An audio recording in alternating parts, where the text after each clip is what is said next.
Bir kambag'al darvish bilan boy bir safda namoz o'qibdi. Namoz o'qigandan keyin darvish qo'lini ko'tarib, "Ya Robbi, men hozir tuxum yegim kelyapti.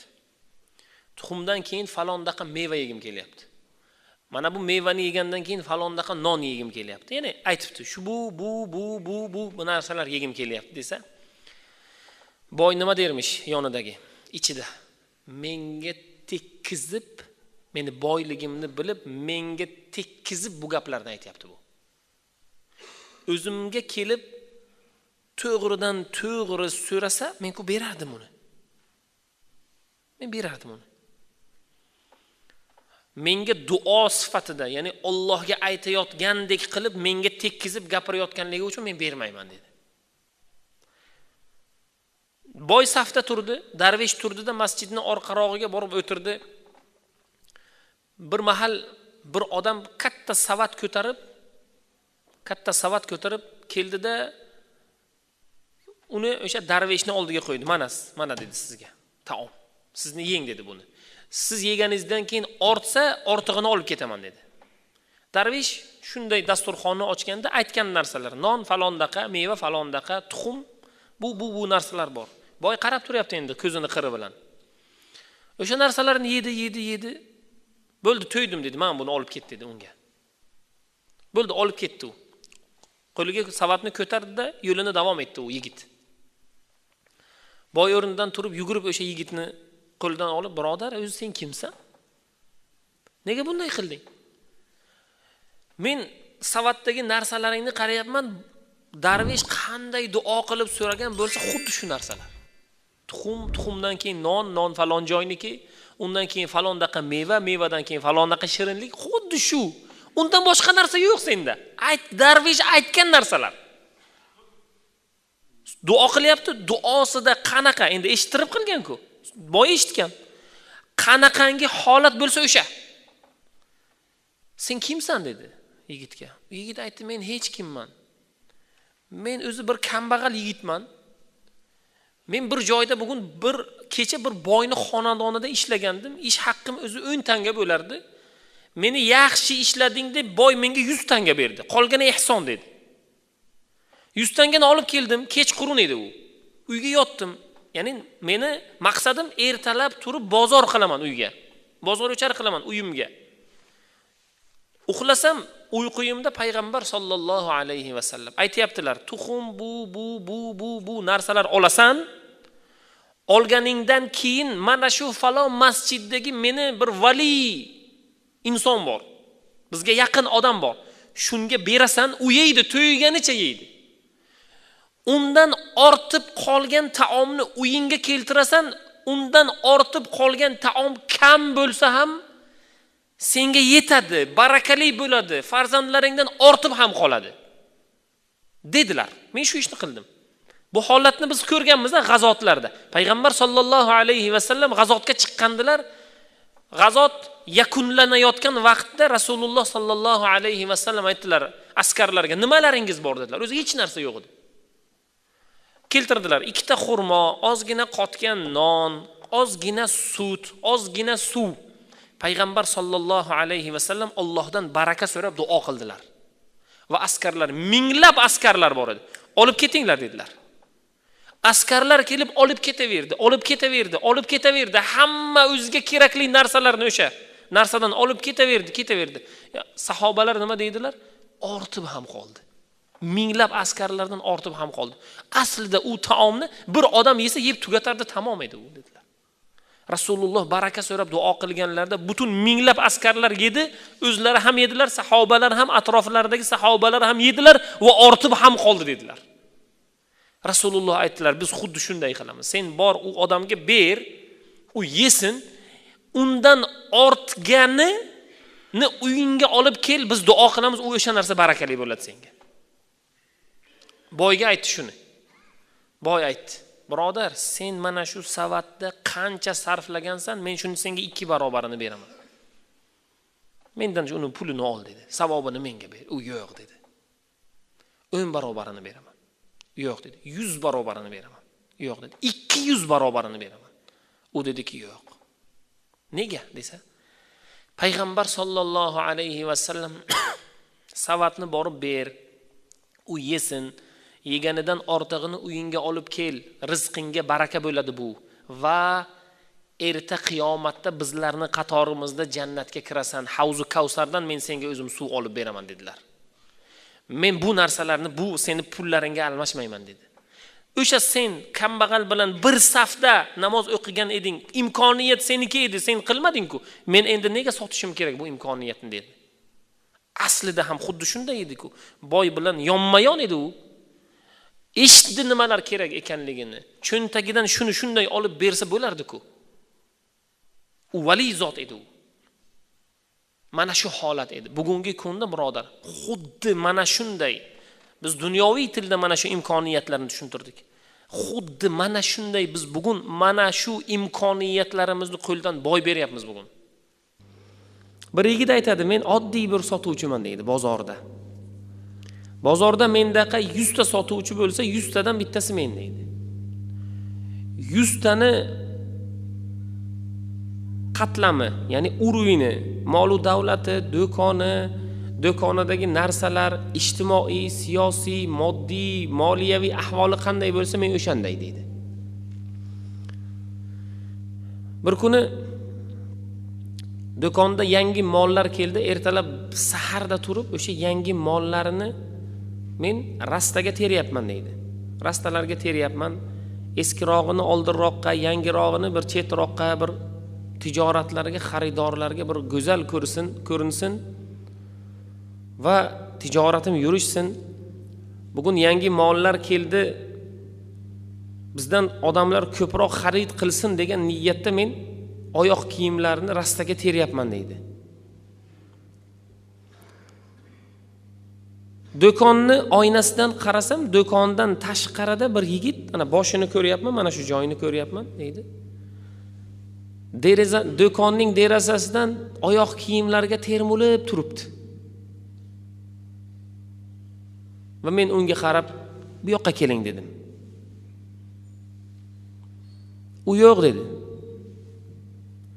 Men o'zim ko'chaga chiqdimda uni do'konimga taklif qildim. Ertalab sahar men rastalarni teryapman va o'shanda qaradimki, u yigitcha qo'ltiq tayoqda bir shimini, bir oyog'i osilib turibdi. Ya'ni bir oyog'i yo'q ekan. Uni do'konga taklif qildim. Taklif qilgandan keyin u aytdiki, meni pulim yo'q. Men oyoq kiyim sota olmayman, shunchaki ko'ryapman dedi. Yuragim yomon bo'lib ketdi-da, aytdimki, sizni mabodo pulingiz bo'lganda qaysi oyoq kiyimni olardingiz dedim. U obdon tanladi. Qarab chiqdi, butun do'konni qarab chiqdi-da, bittasini tanladi. Men mana shuni tanlardim dedi. Lekin men buni ola olmayman, chunki 30 lira deb yozib qo'yilgan va buni ham menga o'zi hojati yo'q dedi. Men 30 liraga mabodo pulim bo'lsa-yu olsam, meni bitta oyog'im tug'ma yo'q. Men bittasini ola olaman. Menga to'g'ri kelmaydi dedi 30 liraga oyoq kiyim olishlik. Men unga kulib aytdim, birodar, dunyo katta. Sizni o'ng oyog'ingiz bor ekan dedi. Kimdir keladi, uni chap oyog'i yo'q-u, boru o'ng oyog'i yo'q. Bozorda har xil odamlar bor. Eng muhimi dedi, odamlarning oyog'i yo'q bo'lsa ham ular odam hisoblanadi. Odamlar bor, oyoqlari bor, qo'llari bor, hamma joylari salomat, lekin vijdonlari yo'q, ular odam hisoblanmaydi dedi. Bolakay bu gapni tushunmaskan. Amaki, men shu gapni menga qaytarib aytding, ma'nosini tushunmayapman dedi. Men ichimda aytdim, sen hali yosh bolasan-da, sen tushunmaysan dedim. Oyoq kiyimni oyog'iga to'g'rilab uni kiydirdim, bo'ladimi dedim, bo'ladi dedi. Bu dedi, aslida dedi 30 lira turadimi dedi? Ha dedim. Sen birinchi xaridor bo'lganing uchun men uni senga 20 liraga berishim kerak dedi. Xo'p. Sen o'zi bittasini olasan-ku dedi o'zi. Ha, xo'p, men bittasini olaman. O'shanda qancha bo'ladi? 10 lira bo'ladi dedi. Men buni boshqa tijoratchiga sotaman dedi. Boshqa odam kerak bo'lsa sotaman dedi. Xo'p, amaki, o'shanda menda 5 lira ham yo'q-ku dedi. Sen qiziq odam ekan-kusan dedim. Mana kiyib turgan oyoq kiyimingni ko'ryapsanmi dedi. Shunda yigitcha qaradida o'zi oyoq kiyimidan uyalib ketdi. Juda ahvoli yomon bo'lgan. Bu dedi antikvar hisoblanadi dedi do'konchi. Shunday oyoq qo'limga oldimda uni men qaysi fabrikadan chiqarganini ko'rdim. Aynan mana shu fabrika aksiya e'lon qilgan dedim. Kim agar bizdan sotib olingan eski oyoq kiyimlarni olib kelsa, unga bir dona, ya'ni yangi komplekt, ya'ni 2 dona yangi oyoq kiyim beramiz dedi. O'zi u hayron bo'ldi. O'tirardi. Yangi oyoq kiyimga qarardi, o'zini eski oyoq kiyimiga qarardi, menga qarardi. Nima bo'layotganini bilmasdi u. Xuddinki ertak aytib beryaptimi u bir kishi yoki u tush ko'ryaptimi, nima holat bo'lyapti bilmadi. Unda men nima qilishim kerak dedi. Bolakay, unda hech narsa qilishing kerak emas. Oyoq kiyim oyog'ingga to'g'ri keldimi? To'g'ri keldi. Turda borda maktabingga boraver. O'zing nechinchi sinf o'qiysan deganda, 2-sinfni tamomlab 3ga o'tyapman deganda, borda unda maktabingga bor deb men uni do'kondan chiqarib yubordim dedi. Keyin bu bo'lgan voqeani o'rtoqlarimga, aka-ukalarimga aytib bersam, ular mendan so'rashdi. Bu bolakayni undan oldin ko'rganmisan? Men aytdimki, yo'q. O'zi sen bu ishni nima uchun qilding deganda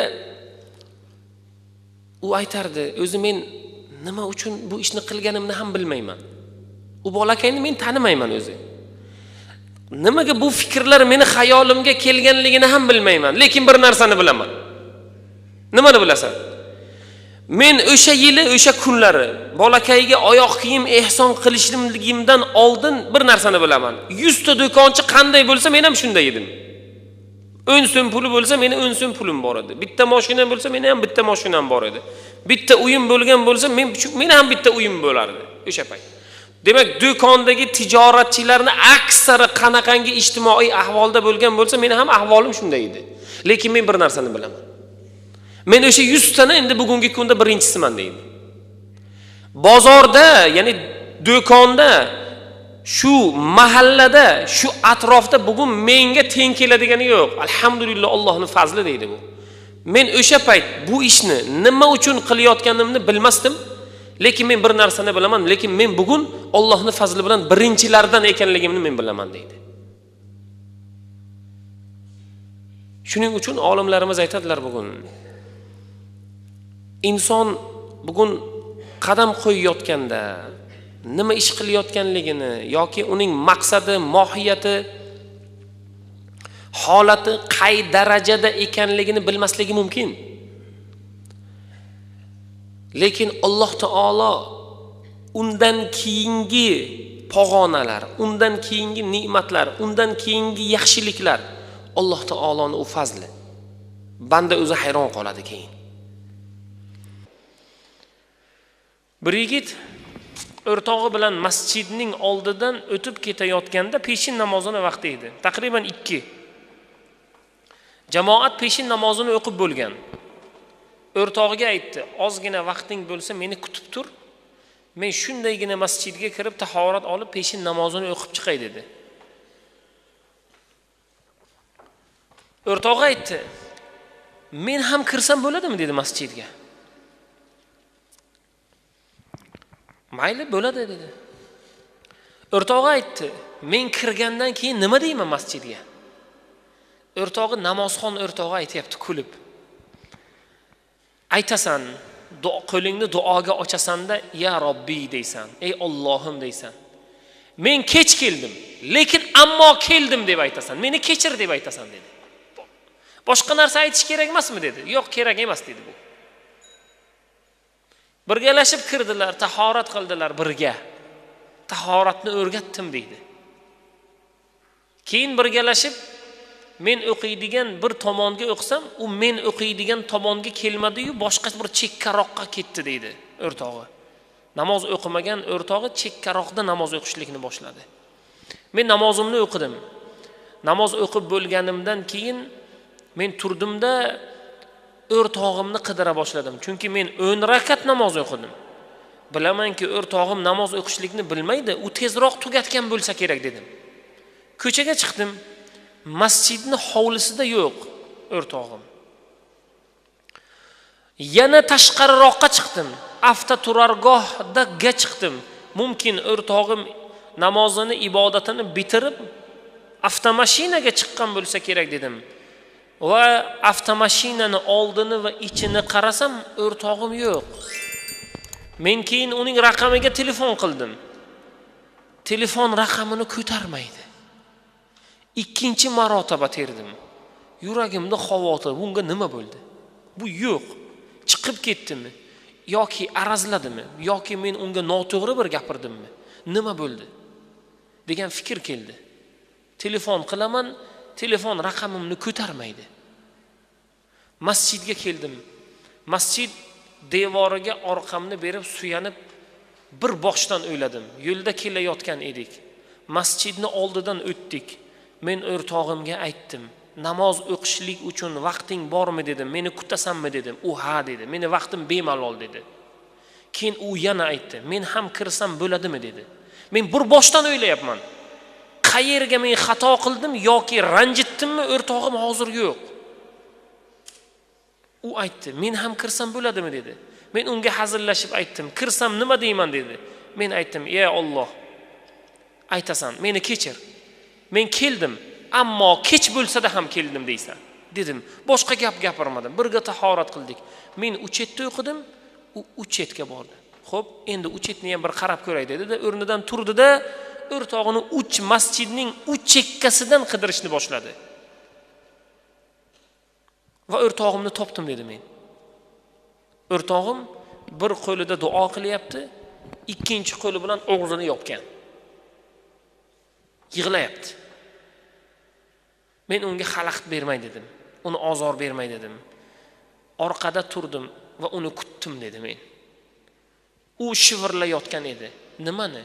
Xuddi men aytayotgan gapni, unga o'rgatgan gapni. Ya Robbiy, men kech qoldim.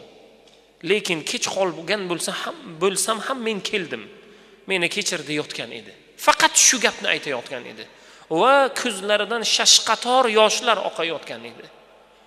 Va u meni orqada kutayotganligimni sezdida duosini to'xtatdi. Allohu akbar dedi. Ko'zlarini artdi, tashqariga chiqdik. Tashqariga chiqib masjid hovlisi, undan keyin avtoturargohgacha borish mobaynida o'rtog'im menga bir og'iz gap gapirgani yo'q. Jim ketdik. Mashinaga o'tirganimizda u menga qarata aytdi. Ey do'stim, men seni do'st, haqiqiy ma'noda do'st deb bilgan edim. Lekin aslida sen yomon do'st ekansan. Nega deb so'radim dedi namozxon birodar. Nega bunday deyapsan? Deganda, o'zing bir necha yillardan beri namoz o'qiysan. Bir og'iz aytmading, qo'limdan olmading. Men namozga bormayman deganimda meni urushib bo'lsa ham masjidga olib kirmading. Sen buni lazzatini, buni ibodatning mazasini, ibodatda oladigan savoblarni bila turib meni yetaklab kelmading degan ekan. Birodar, biz bugun tarovihni nima uchun o'qiyapmiz? Nega roza tutyapmiz? Nega Ramazon oyida tarovihda, Ramazon oyida nega zakotlarimizni hisoblay boshlaganmiz? Nega har kun bizga oldimizda birodarlarimiz kelishadiki, domla, qayerga xizmat bor men qilay deydi. Mana suvlar tashkil qildik. Har kun kelyapti. Yana nima kerak? Bir martalik piyola kerakmi? Nima kerak biz xizmat qilaylik? Nega? Bilasizmi? Chunki bular qilib lazzatini ko'rishgan. Biz tarovihni o'qib lazzatni olganmiz. Biz Ramazonda zakot berib qanday uning manfaati bor ekanligini bilganmiz. Qanday roza tutib o'tgan yillari, undan oldingi yillar roza tutib, ro'zaning kayfiyatini biz tushunganmiz-da. Shuning uchun shu yerdamiz. Bir inson oshpazga pul berildi. 4-5 odamlar bizga bir chiroyli ovqat qilib ber. Oshpaz Makka, bu holat Makka shahrida bo'lyapti. Makka shahrida bo'layotgan holat. Oshpazga pul berildi. Mana 2 kilo yoki 3 kilo go'sht olingda, bizga bir chiroyli taom pishirib bering. Oshpaz borayotgan edi, pul qo'lida. Ka'bani atrofida go'sht do'koni bor edi o'sha zamonda. 2 kilo yoki 3 kilo aytilgan go'shtni olib, chiroyli bir narsaga o'rab kelayotgan edi, azon aytilindi. Shu namozimni o'qiymen dedi va go'shtni oldida kelaverdi. Oshpaz aytadi: "Go'shtni maydaladim. Maydalaganimdan keyin qozonga tashlayapman. Ozgina vaqt o'tyapti. Go'shtni holidan bir xabar olay desam, olov, yog' qizib yotibdi. Go'sht pishmagan, o'zgarmagan ham hatto." Men hayron qoldim va taom tayyorlab ber degan odamlarimga aytdim: "Mana go'sht qizimayapti." Desam, "Bo'ldi, biz ham senga yordam beramiz. Olovni tagiga biz ko'proq o'tin yoqamiz" dedilar.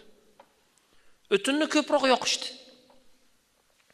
Ozgina vaqtdan keyin u o'tin yoqilgan o'tinlar asnosida bundan oldin ham oshpaz ovqat pishirgan-ku. Go'sht qavjurab qolishligi kerak deydi. Yana qozonni og'zini ochsam, go'sht o'zgarmagan, hatto sovimagan. Shunday qonlari bilan maydalangan holatda turibdi. Boshqa o'rtoqlarni chaqirdi-da, biz birgalashib o'tinni tagiga o'tin yoqdik deydi, olov yoqdik. Qozon qizigandan battar qizidi, yana qaraymiz, go'sht o'zgarmagan. Keyin ular meni savolga tushdi. "Birodar, sen go'shtni qayerdan olib kelding? Bu nimani go'shti o'zi? Molni go'shtimi, qo'yni go'shtimi, boshqa hayvonni go'shtimi?" Oshpaz aytdi: "Men necha yillardan beri bitta qassobdan go'sht olaman. U namozxon, solih odam. Shuncha yillardan beri undan go'sht olgani meni uyaltirmagan. Xo'p, holat nima bo'ldi o'zi? Men bergan pulingizni bordim, qassobga berdim, undan go'sht o'lchatdim, kelayotgan dedim, Ka'bani azoni eshitildi. Azondan keyin men aytdimki, shu joyda bir asr namozini, peshin namozini vaqti bo'ldi, shu namozimni o'qib chiqay dedimda namoz o'qidim. Namoz o'qish asnosida u go'sht mening qo'limda. Saf tekislanishi holatida men Ka'baga yaqinroq holatda boribman deydi. Keyin bir joyga qo'ydimda namozimni o'qidim. Namoz o'qiganimdan keyin qaradim, Ka'ba bo'sh. Ka'bani atrofida odam kam. Darrov shu 7 marta tavofni qilib, keyin mana vaqtim ham bor. Tavofdan keyin bemalol ovqatga ulguraman dedimda, darrov 7 marta tavof qilib, maqomi Ibrohimda 2 rakat namozni o'qib, keyin ana ovqatni boshladim. Deganlarda o'rtoqlar, vallohi bo'ldi. Buni yechimi boshqacha, kerak emas. Demak, bu go'shtni olamiz, boshqa go'sht sotib olamizda, undan keyin buni pishiramiz dedilar. Oshpaz hayron edi. Ichlarida bir olimi bor edi. Nega bunday bo'ldi deganda, Alloh taolo Ka'bani tavof qilgan hatto o'lik go'shtni olovda qizdirmadi. O'lik go'sht u, so'yilgan. Bir endi u qo'yni go'shtimi, molni go'shtimi bilmadik biz. Alloh shu go'shtni olovda kuyishligini Alloh iroda qilmadi, endi insonlarni ichi dedi. Endi biz tirik holatda Robbimizga yolvorib Ka'bani tavof qilyapmiz. Safo Marva maqomi Ibrohimlarda namoz o'qiyapmiz. Alloh taolo o'lik go'shtni-ku olovda kuydirmadi. Biz tirik yaxshi ko'rgan bandasini endi do'zaxda kuydiradi, birodar. Birodar, buni tagida nima turadi? Buni tagida ilm turadi, birodar. Endi buni bundan oldin bilmasdik, bilgan holatda endi Ka'bani tavof qilsak, boshqacha tavof qilamiz inshaalloh. Boshqacha ixlos bilan tavof qilamiz. Bir yigit aytadi, uyimizga yangi gaz plita sotib oldik. Gaz plitamizdan gaz chiqmay qoldi va uyimiz Gazdan hidlanadigan bo'ldi. Endi buzilib qoldi deymiz. Ustaga telefon qildim, internet tarmog'iga kirdimda usta dedim, ustaning raqami chiqdi, qo'ng'iroq qildim. Assalomu alaykum. Bizni gaz plitamiz buzilib qoldi. Xo'p. U aytdiki, menga dedi 300 ming so'm hisob raqamimga tashlaysiz, men boraman, ko'rib beraman dedi. Men aytdimki, siz buni tuzata olmasangiz-chi? Yoki tuzatgandan keyin to'liq tuzata olmasangiz-chi dedim. U aytdiki, bo'ldi, o'sha 300 ming. Tuzata olsam ham, tuzata olmasam ham borib kelganim uchun 300 ming so'm berasiz dedi. Shundaylar bor bugun. Shunaqangi tizim ustalarda bor. Bo'lsa bo'ladi, bo'lmasa yo'q, lekin o'sha pulni oladi. Men hayron bo'ldim, taajjubga qoldimda, xo'p dedimda, boshqa usta qidirmoqchi bo'ldim. Boshqa usta rus ustasi ekan. Rusiy zabon ustasi ekan. Men aytdimki, ruslarni ko'p vaqtda insofli deb, haqgo'y, ya'ni to'g'ri so'z deb eshitganman, dedi-da, telefon qildi va ustaga bo'lgan holatni aytdi va usta gaz plitaning bugungi kundagi nomini so'radi. Qanaqa nomda, uni markasi qanaqa dedi. Men unga Artel dedim dedi. U men bilan na ha dedi, na yo'q dedi, na xayrlashdi, telefonni qo'yib qo'ydi dedi, o'chirib qo'ydi. Men bildimki, u tuzata olmaydi, demak.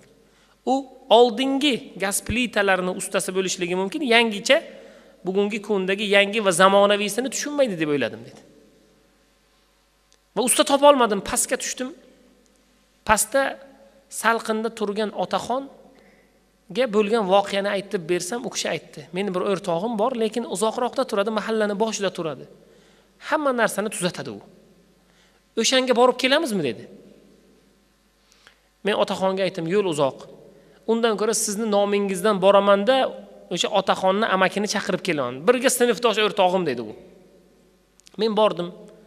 Amakini uyini topdim. Amakiga aytdim, sizni falonchi sinfdoshingiz jo'natdi, o'rtog'ingiz jo'natdi. Uydagi gaz plitam ozgina buzilib qolgan. Amaki ham yurchi bir ko'raylik dedi. Keldik.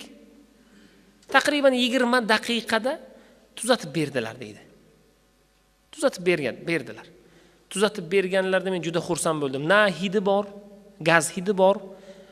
Avvalgi yangiligida qanday olganmiz, baland yonardi, xuddi shunday baland yonyapti. Men xursand bo'ldim, alhamdulillah dedim. Va amaki aytdilarki, meni ozgina boshim aylanyapti, yoshim qariroq, havo issiqroq, meni uygacha kuzatib qo'ying dedilar. Men u kishini yana suhbatlashib, u yoqdan bu yoqqa uylariga kuzatib qo'ydim va pul bermoqchi bo'ldim. Amaki, sizni xizmat haqqingiz qancha bo'ladi dedim. Amaki aytdilar, hech qancha bo'lmaydi dedilar. Pul kerak emas dedilar bizga. Nega? Men sendan pul olsam, senga meni manzilimni bergan o'rtog'imni oldida kim bo'laman? Sen uni nomidan kelding-ku. dedilar. Bizni u bilan o'rtoqgarchiligimiz qayerda qoladi? Men sendan pul olsam dedilar. Men u kishiga yo'q, siz pulim olmasangiz men xafa bo'laman. Siz oling dedim. Unday bo'lsa menga 5000 ber dedilar. Pul bermoqchi bo'lsang menga 5000 ber. Yo'q dedim, bu 5000 kam. Men sizga 50 mingmi, 100 mingmi, o'zi 200 mingmi berishligim kerak. Desam, yo'q, uncha pul kerak emas. Men o'zimga to'q odamman aslida. Meni mana o'g'lim falon joyda ishlaydi. Menga mashina sovg'a qilgan. Lekin men zerikmay deb shu ishlarni qilaman. Lekin bu ham mayli.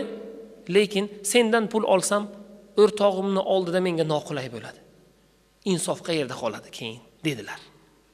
Va mendan 5000 mi, 10 mingmi atigina arzimaganga, nomiga bir ozgina pul oldilar deydi. Birodar, haqiqatda bugungi kunda hammamiz uyimizda usta ishlatganmiz. Kimdir oramizda usta, kimdir hunarmand, kimdir qaysi bir kasb sohibi.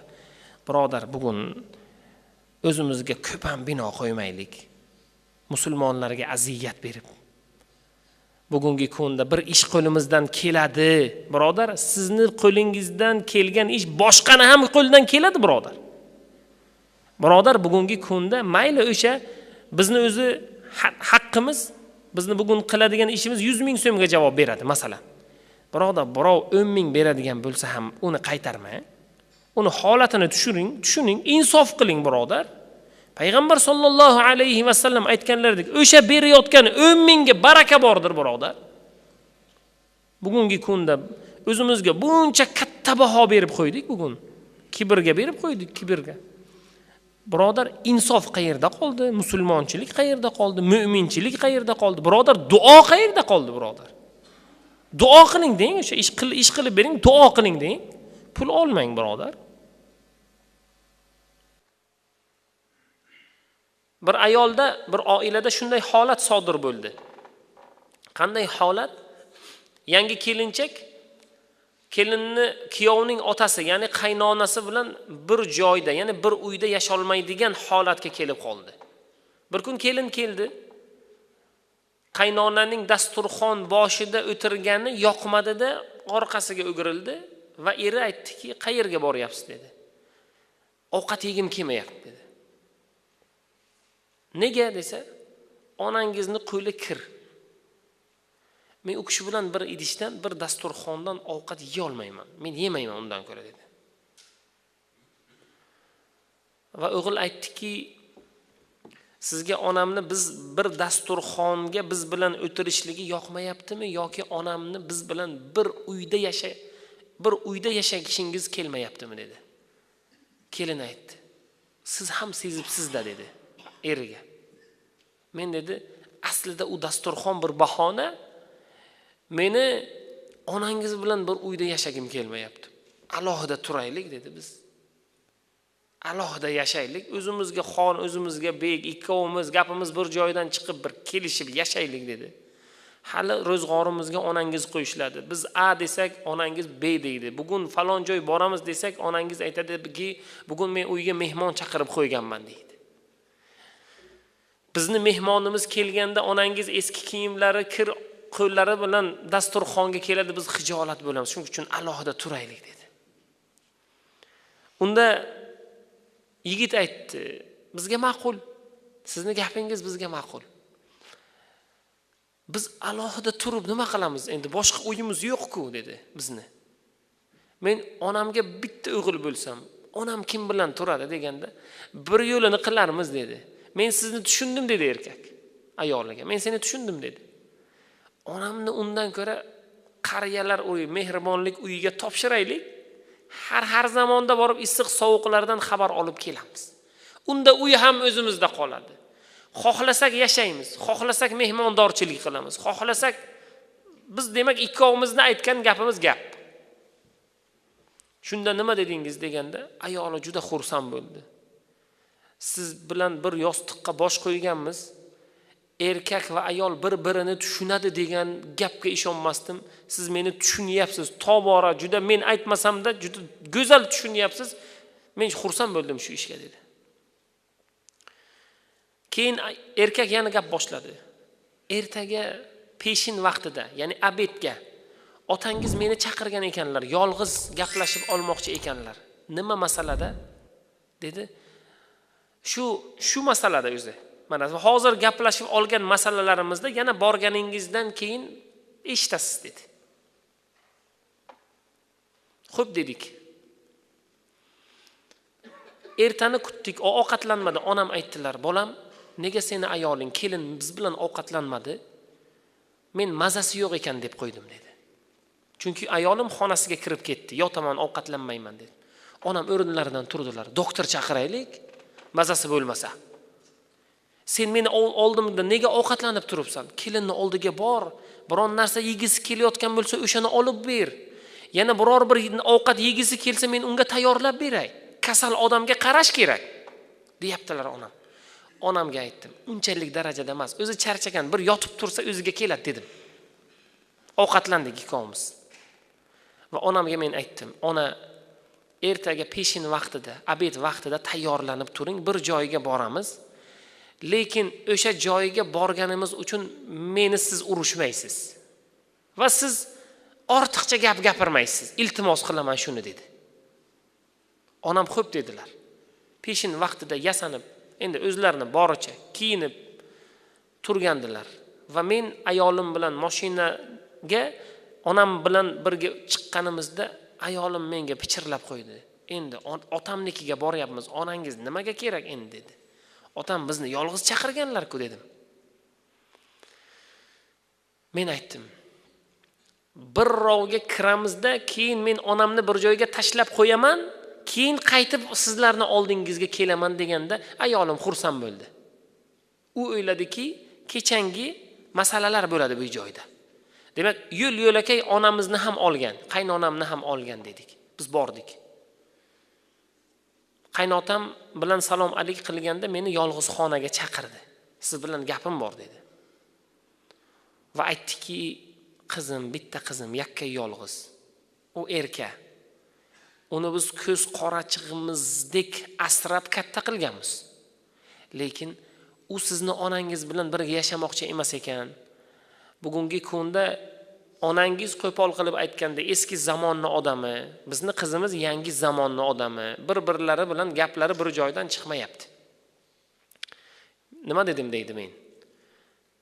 Kelishdik biz qizingiz bilan. Kecha hammasini kelishib oldik. Ota nima aytdi? Kelishganlaringizni biz eshitdik dedi. Chunki bugungi kunda nima bo'lsa, o'sha qizimizni uydagi mushuk tug'sa ham onasi xabardor. Otasi xabardor. Bugungi kunda alhamdulillah internet, telefon tarmoqlari chiqdi. Qo'shnisining kelinining nevarasi tug'sa ham bular xabardor. Quda taraf xabardor. Hammasidan xabarimiz bor. Qachon shamol bo'ldi, qachon shamol tindi, suv bo'ldi, gaz bo'ldi, hammasidan xabardor. Bizni xabarimiz bor dedi. Shu gapni aytmoqchi edim, kuyov. Siz endi tushunadigan odamsiz. Kechangi maslahatlashgan ishlaringizdan men xursand bo'ldim dedi. Boshqa shuni aytmoqchi edim, boshqa muammo yo'q dedi. Siz muammoni hal qilgan ekansiz va bizni to'g'ri ma'noda tushundingiz deb o'ylayman va tushunganingizdan xursand bo'ldim dedi qaynota. Yigit aytadi, tashqariga chiqsak, ayolim, onasi, o'g'il ukasi, dasturxon yozilgan, onam yo'q. Men ulardan darrov seskinib so'radim. Onam qanilar? dedim. Xotinim aytdi.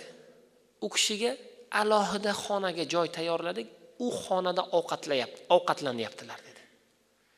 Men onamni bir ko'ray dedim. Onamni borib ko'rdim.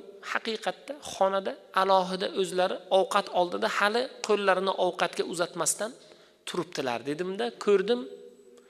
Onamni oldilarida ovqat bor va eshikni yopdim va kelib qaynatam, qaynanam, ayolim ularni oilaviy dasturxoniga keldimda o'tirdim dedi. Ular ovqatni boshlashdi. Men jim turdim dedi. Ovqat yemay turdim. Bizga aytdilar keyin. Oling siz ham, nega olmayapsiz dedim. Va men gap boshladim dedi. Nima gap deganda, men sizlar bilan oilaviy bir dasturxondan ovqat yeyishlikdan hazar qilaman dedi. Kuyov. Men jirkanaman dedi. Sizlarni dasturxonlaringizda ovqatlangandan ko'ra qo'shnimizni mollar fermasiga borib ovqatlanish men uchun aziz dedi. Ular hayron bo'ldi. Ayolim deydi, joyidan turdi. Siz nima deyapsiz? Bundan ortiq nima deyishligim kerak dedi. Meni bu gaplarim senga qattiq botyaptimi dedi. Ha dedi u. Kecha gapirgan gaplaring menga shu qadar qattiq botganki, kechadan beri o'zimga kela olmayman dedi men. Chunki onam meni yolg'iz katta qilganlar. Otam yoshligimda vafot etgan. Katta qildilar, o'stirdilar, o'qitdilar, uyli joyli qildilar va undan keyin endi men u kishini mehribonlik uyiga borib topshirishim kerakmi dedi. Va o'rnimdan turdimda va otasiga, ya'ni qaynatamga aytdim. Mana bu sizni ko'z qorachig'ingiz. Qabul qilib oling. Chiroyli ravishda sizdan ruxsat so'ragan holatda uyingizdan uyimga eltuvdim. chiroyli dasturxon bilan endi qaytarib mana chiroyli dasturxon oldida sizni ko'z qorachig'ingizni o'zingizga topshiryapman dedimda, onam bilan uydan chiqib ketdik deydi. Bunda muallif bir narsani tushuntiradi bu joyda. Bugungi kunda bizni oramizda bo'layotgan voqealar mumkin bu darajachalik bo'lmasa-da, lekin shunga o'xshash. Alloh taoloni o'zi panoh bersin, birodar, erkaklar, rijollar. Biz o'zi qanaqa ayol, qanaqa qiz, qanaqa opa, qanaqa singil tarbiyalayapmiz bugun.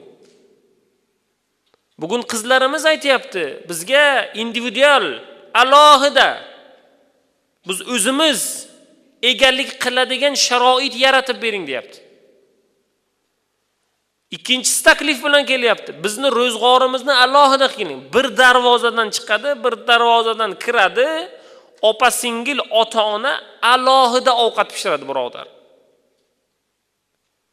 Birodar, bu bir aqlga sig'adigan narsa emas bu.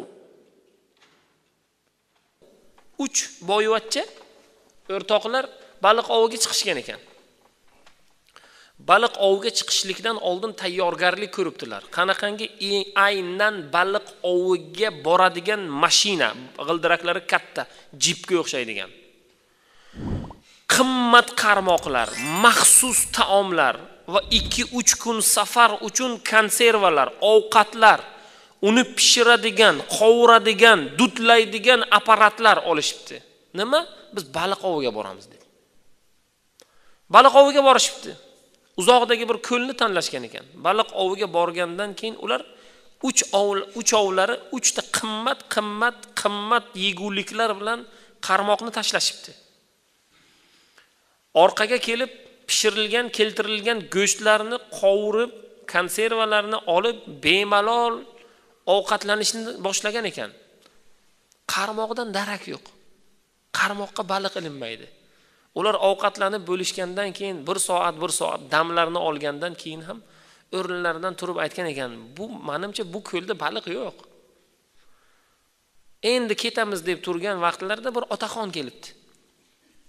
Qarmog'i sinib ketay deydi. Ranglari uchgan, zo'rg'a. Shunday kelibdi-da, bolalar, men qarmoqni iladigan joyiga ovqat olib kelmabman.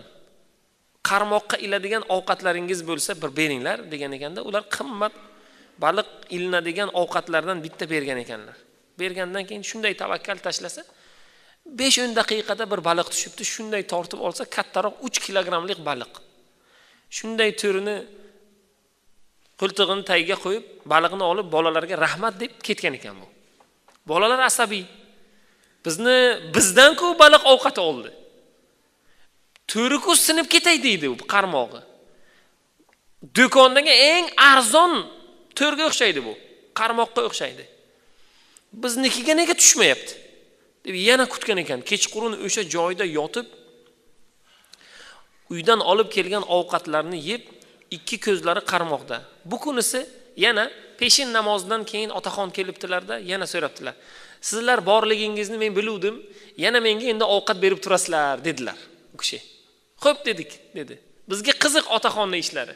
Yana oldilarda bizni ovqatimizdan qarmoqlarga qo'ydilar, yana otgandilar, uzoqroqdan kattaroq baliq ilinganmi otaxon torta olmayapti. Bizni yordamga chaqirdilar. Bizni yordamga chaqirganlaridan keyin biz ham u kishiga yordam berdik. Kechagi baliqdan 2 barobar katta baliq. Va otaxon aytdilar, "Yarmini sizlarga beraymi?" dedilar. Bu gap bizga juda yomon qattiq tegdi. Yo'q, otaxon dedik, bizga ovqat bor, hammasi bor. Biz o'zimiz shunchaki baliq ovlashga kelganmiz dedik. Zo'rg'a otaxon baliqni ko'tardilar-da, uylariga bordilar. Subhanalloh dedik. Biz nima dedik? Bu ko'lda baliq bor, nega bizga tushmayapti? Otaxonga tushyapti. Biz oxirigacha kutamiz dedik. Yeyotgan, olib kelgan ovqatlarimizni biz yeb bitirdik. Bu kunisi ham otaxon keldilar. Biz uzoqdan otaxonni kelishlarini ko'rdikda bir-birimizga aytdik, yana ovqat so'raydi dedik. Ya'ni baliqning ovqatini so'raydi dedik biz. Shunday keldida otaxon aytdi, "Sizlarni borligingizni men biluvdim, bitta ovqat berib turasizlar-da" dedi bizning qarmog'imizga. Biz xo'p dedikda, bir qancha ovqat olib kelganmiz. Qaysidan olasiz? Xohlagandan olaman dedi. Bittasidan oldida qarmog'iga qo'ydi, yana tashladi, yana baliq ilindi. Biznikiga ilinmayapti endi dedi. Va bizning ovqatlarimiz tugaganidan keyin bizni bittamizni to'rimizga bir narsa ilinganday bo'ldi. Biz u ilingan narsani olsak, 1,5 kilolik, 1 kiloyi 200 gram turadigan bir baliq ilindi. Biz o'shani oldikda qovurdik, yedik va otaxon ham biz bilan u baliqni yedi va biz nima uchun bu bo'lgan voqeani 3-kun nimaga bo'layotganligini biz bildik dedi. Qanday desa, o'sha kuni yakshanba kuni edi, dam olish kuni edi. Otaxon aytgan ekanki, biz dengizdan baliq olamizda va o'sha joyda pishirib yeymiz degan ekan. Orqasidan ayollari, singillari, farzandlari keldik. Biz farzandlarni zo'rg'a tandik. Taqriban 10 ga yaqin yoshgina bolachalar bor edi. Biz aytdik, otaxon, sizni shuncha farzandingiz ko'pmi desa, yo'q, bu ikkita singlimniki, bu ikkita akamniki, bu bitta meniki, u bitta falonniki dedi. Biz o'shanda bildik ki, nega otaxon dengizga to'rni tashlaydi, baliq ilinadi. Biz tafakkur qildik deydi, uchta boyvachcha yigit. 4-kun mabodo otaxon kasal bo'libmi yoki xohlamas birov u kishiga ovqat olib kelib baliq oviga chiqmasa, baliqlarni o'zi otaxonni so'raydimi deb o'yladik deydi. Baliq kelib otaxon bugun kelmadimi deb so'rasa kerak deb o'yladik deydi. Nega bunday desa, Alloh taolo otaxon orqali 10 ta yosh farzand va nechtadir katta ayollarni rizqini otaxonga berayotganligini biz sezdik dedi. Biz o'sha kuni muhtoj emasdik. 1-chi, 2-chi, 3-chi kuni bizga umuman baliq ilinmadi. 3-chi kuni ovqatimiz tugay deb qoluvdi. Bizga o'sha kuni ovqatlanadigan darajada bizga kichikroq bir baliq tushdi deydi. Shuning uchun Alloh taolo nima dedi? Bandaning rizqini men beraman dedi. Birodar, rizqdan, mol va davlatdan, moddiy imkoniyatdan birodar siz xavotir olmang. Alloh taolo o'zi beradi. O'zi joyini to'ldiradi. Alloh sizni o'sha kunga, siz umr davomida Alloh taolo sizni behojat qilib qo'yadi. Uni g'amini yemang birodar. Siz o'zingizni g'amingizni yeng. Siz o'zingiz qiladigan ishlarni qiling birodar. Mana shunda Alloh taoloning o'zi biz sizga yaxshilik beradi. Malik ibn Dinor rahmatullohi alayh ulug' olimlardan, o'sha zamonning eng darg'alaridan yo'ldan o'tib ketayotgandilar. Bir bolakay tuproq o'ynayotgandi, qum o'ynayotgandi. Bolakayga qaradilar. Bolakayga qaraganlaridan keyin bolakay o'ynab bir yig'lardi, o'ynab bir kulardi. Hayron qoldilar. Bu bir bolakayga men bir ta'lim beray. Bu narsalarni men o'rgatay yoki unga bir odobni, unga bir ilmni, unga bir hilmni o'rgatay dedilarda, nafslarga aytdilar. Bolakay o'ynayapti, kulib, yig'lab, men unga salom beraymi dedilar. Assalomu alaykum salomlashaymi dedilar. Ikkinchi tomondan nafslari aytdiki, hozir seni bergan salomingga alik olmasa, yana o'yinini davom ettirsa, o'zing izza bo'lib qolasan. Shunga salom bermay qo'yaver. Seni ishing nima unga? Bolakayga seni ishing nima? Yosh bola bo'lsa o'yinini o'ynayversin dedim. Va ichimda yana bir narsa o'yladim dedilar Malik ibn Dinor. Payg'ambar sollallohu alayhi va sallam yoshlarga ham, yosh kattalarga ham, qariyalarga ham salom berardilar. Qo'ygin shu bola bo'lsa ham men salom beray, izzatini joyiga qo'yay dedilar. Va bolaning oldiga borganlarda assalomu alaykum dedilar. Bola ham shunday o'ynayotgan holatda Malik ibn Dinorga qaradi. Va alaykum assalom ya Malik ibn Dinor dedi. Malik ibn Dinor hayron bo'ldilar. Ey Malik, ey bolakay, sen meni taniysanmi dedilar. U aytdiki, men taniyman sizni. Meni ko'rganmisan deganda, bolakay aytdi, yo'q, men seni ko'rmaganman dedi. Sen unda meni qanday taniysan, ismimni qayerdan bilasan deganda, men ruhlar olamida sen bilan tanishganmiz dedi. Payg'ambar sollallohu alayhi va sallam va arablarning bir naqli bor. Ruhlar jamoa bo'lib yaratilindi. O'sha jamoadagi ruhlar, mana insonlar bir-biri bilan yaxshi kelishadi. boshqa jamoa bilan u gap o'qimaydi. Boshqa jamoat ham bo'lsa doim urushqoq bo'ladi, doim konfliktga keladi, doim o'rtasida nomunosib holat yuzaga keladi. Shuning uchun sen dedi bolakay, biz bilan bir jamoadansan dedilar, ey Malik ibn Dinor. Malik ibn Dinor yana bolakayga aytdilar. Sen ruhni qayerdan bilasan? Sen ruh bilan nafsni qanday ajrata olasan deganda, bolakay aytdi, ey Malik, sen hozir meni oldinga kelayotgan vaqtingda shu bolakayga salom beraymi yoki salom bermaymi deganing bu nafsing dedi. Yo'q, men bu bolakayga salom berishligim kerak. Chunki payg'ambar sollallohu alayhi va sallam yosh bolaga ham avval salom berardilar degan kelgan fikr bu seni ruhingdan dedi. Haqiqatda insonni yaxshilikka ichidan chorlaydigan narsa bu ruhidan, asl fitratidan. İnsonlikni yomonlikka, yaxshilik yo'lidan ozdiradigan narsa uning nafsi. Shunday aytdi. Malik ibn Dinor aytdilar, sen o'ynash davomida nega yig'laysan? Undan keyin ozginadan keyin yana nega kulasan? Va senga bir savolim, sen nega shuncha aqlli bo'lsang, nega sen tuproq o'ynaysan dedi. Bolakay aytdi. Men tuproqni yaxshi ko'raman dedi. Qumni yaxshi ko'raman. Chunki biz mana shundan yaratilganmiz. Men shuni o'ynagim keladi dedi. Va meni kuldirayotgan narsa, o'zi biz shu tuproqdan yaratilindik. Odamlarni ko'ramiz, bir-biri bilan urushadi. Aka-ukalar yuz ko'rmas bo'lib bo'lishadi. Dunyoni, molu, davlati, obro'yu, mansabi uchun qonlar to'kishadi. O'zaro rishtalarni, aloqalarni, silai rahimni buzishadi, uzishadi va bir-birlariga gina, qudrat, adovatda yashashadi. Shundan kulgim keladi dedi. O'zi biz tuproqdan yaratilganmiz, lekin dunyoda muammolarimiz katta. O'zi tuproqdan yaratilinib yana tuproq bo'ladigan narsa bo'lsak o'zi. Meni yig'latadigan narsa do'zaxda men yig'layman dedi. Malik ibn Dinor yosh bolaga aytdilar, ey bolam, sen hali yosh bola bo'lsang, hali balog'atga yetmagan bo'lsang, seni Alloh taolo yosh bolaliging uchun do'zaxda azoblamaydi. Sen do'zaxni o'ylamay qo'yaver. Sen do'zaxga tushmaysan-ku deganda, bolakay aytdi, yo'q ya Malik dedi. Sen uyingizda borib ayolingizni, onangizni yoki opa singlingizni olov yoqish jarayoniga guvoh bo'lganmisiz dedi. Malik ibn Dinor ha dedilar. Xo'p, olov yoqish jarayonida olovni birinchi yoqishni katta o'tinlardan boshlashadimi? Yo'q.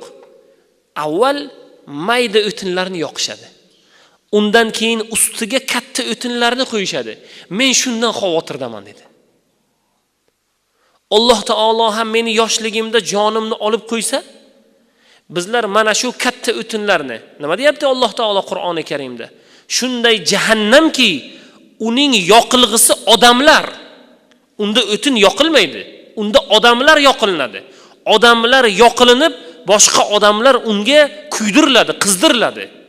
O'sha jahannamga, qizdirilgan jahannamga odamlar tashlanadi. Shuning uchun men xavotirdaman. Olov yoqish jarayonida yoqilg'isi odamlar bo'lganda biz mayda o'tin bo'lmaylik dedi yigitcha. Va Malik ibn Dinorga aytdi, ey Malik, jahannamni yeydigan taomi bor. Jahannam ahli, do'zax ahli zaqqum degan narsadan ovqatlanishadi. Ularning ovqatlari zaqqum bo'ladi. Zaqqum shunday narsaki, xuddinki qo'rg'oshin, ma'danga o'xshaydigan narsa. Uning bir tomchisi yoki bir luqmasi ichimizga kirsa, qorinni qaynatadi. Olimlarimiz aytadilar, zaqqumni bir tomchisi agar dunyo yeriga tushsa, bir tomchisi butun dunyoni badbo'y qilib, butun muvozanatni buzib tashlaydi dedilar.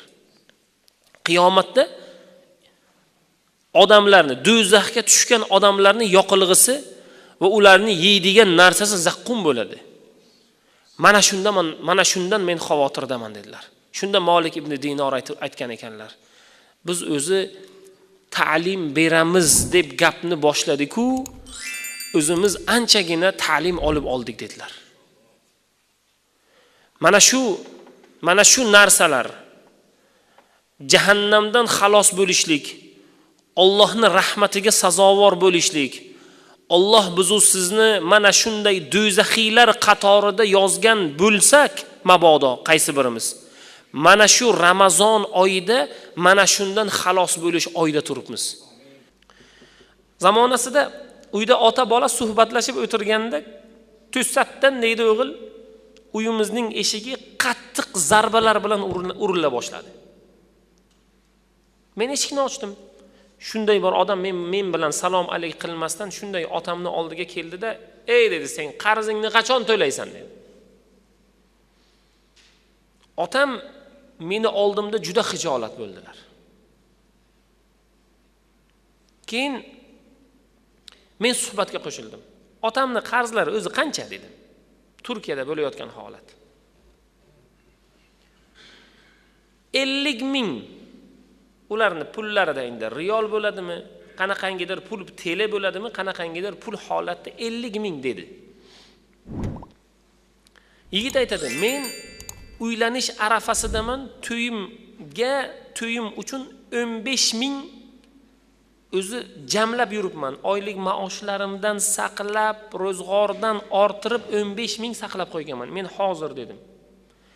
Uyga kirdimda o'sha jamlagan, to'yim uchun jamlagan pulimni chiqarib berdim. Mana bu 15 mingga 35 mingga qoldi.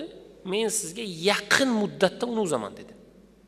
Otamni dedim, boshqa qarz masalasida bezovta qilmang, men bilan gaplashasiz dedim. Otam yig'lab yubordilar deydi. O odamni yubordim va unga aytdim, qarz masalasiga bunaqa uyimizga kelmang. Mana bu meni telefon raqamim, mana bu manzilim, kelib mendan so'rang. Mana bu ish joyim dedim, deydi. Men deydi, oddiy ko'mir tashiydigan fabrikada, ko'mir qadoqlash fabrikasida oddiy ishchiman. Oyligim 5000 teledan ozgina pastroq, 4950 tele deydi. Hisoblasam 35 mingni yemay, ichmay 7 oyda o'zarkanman deydi.